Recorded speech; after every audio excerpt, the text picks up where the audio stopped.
On est tous ici assis, ici, on avale des comprimés, on prend des vaccins. Qui sait de quoi c'est fait? Qui a fait ça? Faites-vous délivrer une ordonnance ici. Prenez l'avion. Allez en Europe. Allez-y dans une pharmacie. Aucun de ces produits ne sera trouvé. Donc qu'est-ce qu'ils nous envoient? C'est eux qui savent ce qu'ils mettent. Ça veut dire après la guerre physique avec les armes, ils peuvent décider de par les produits médicaux là, de nous détruire. On vient, on nous fait des injections, on fait boire des trucs, comment dirais-je, des produits. Mais ça contient, qu'est-ce qui prouve qu'on n'a pas programmé notre mort dans 15 ans, 10 ans? Une certaine tranche d'âge. Qu'est-ce qui prouve qu'on n'est pas en train de programmer la jeunesse, les enfants à une stérilité avancée? Quand on va dans les écoles, on dit oui, il y a les Nord-Plans, il y a planification familiale. Même un enfant qui n'a pas encore même eu un enfant, vous lui placez des éléments, des injections, oui, que c'est pour contrôler la naissance. C'est quelle naissance? C'est pour détruire les Africains de façon programmée à une période. On ne doit pas l'accepter. Voilà pourquoi le chef de l'État a dit, on va retourner petit à petit, non seulement à faire la plantation des plantes médicinales, et puis aussi, il faut que techniquement, ceux qui étudient à l'extérieur, quand ils vont revenir, on commence à fabriquer nos propres produits. Et mieux, il faudrait que dans les hôpitaux, on associe maintenant nos parents qui sont très bien avancés dans le traitement médical au niveau traditionnel. Il faut les associer.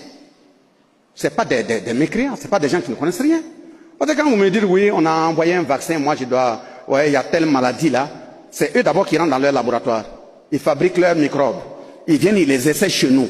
Et puis maintenant, ils envoient un produit. Peut-être le produit même est plus dangereux que le microbe. Et on vient, on dit, oui, bon, si tu dois voyager, il faut qu'on t'injecte ça. Et puis ils prennent le nom d'un grand-père chez eux là-bas, ils mettent là-dessus. On amène des vaccins ici, oui, Johnson & Johnson, et Melinia, je ne sais même pas comment ça s'appelle.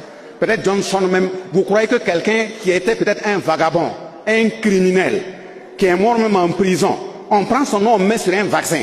Toi, on vient t'injecter et tu veux être quelqu'un? Tu ne peux pas être quelqu'un? Donc, ce qui fait que quand on vient, on dit oui, on va t'injecter, et puis même, ils te donnent des conseils, oui, il faut prendre. Quand tu dois injecter ça là, pour que le médicament puisse correctement agir, bon, il ne faut pas manger ceci, et si tu veux manger, il faut manger à telle heure, tu dois faire 1 semaine, 2 semaines sans prendre l'alcool. Quand ils disent comme ça là, il faut bien noter, c'est ça qu'il faut aller prendre pour détruire leur dose. Détruire leur dose. On dit oui, Johnson & Johnson, oh oui, il faut vacciner. Oui, mais tu dois faire 2 semaines sans boire l'alcool. C'est pas grave, vaccine. Si moi je sors là, prochain matin là, je m'arrête 2 bouteilles. Et puis je continue. On va continuer. Donc voilà pourquoi le chef de l'État dit, côté médical là, on doit aller dans ce sens. Il faudrait qu'on sache ce qu'on utilise comme produit sur nos parents.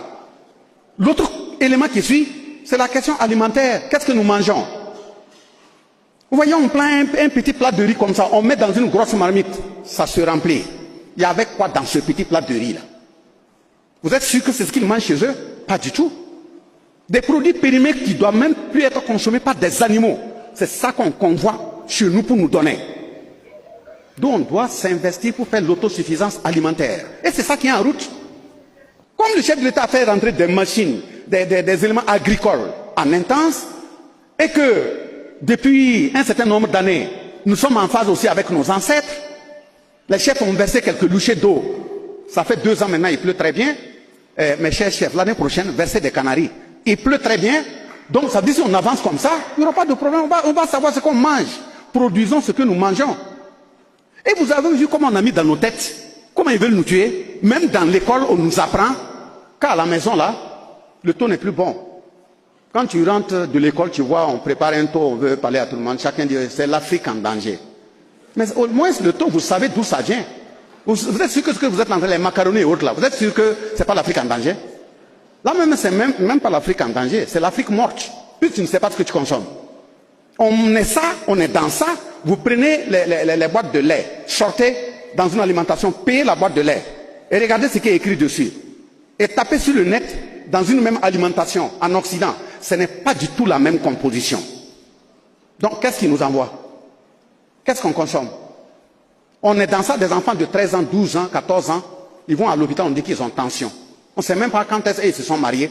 Et je n'ai pas dit que mariage donne tension. Ce n'est pas ce que je vais dire.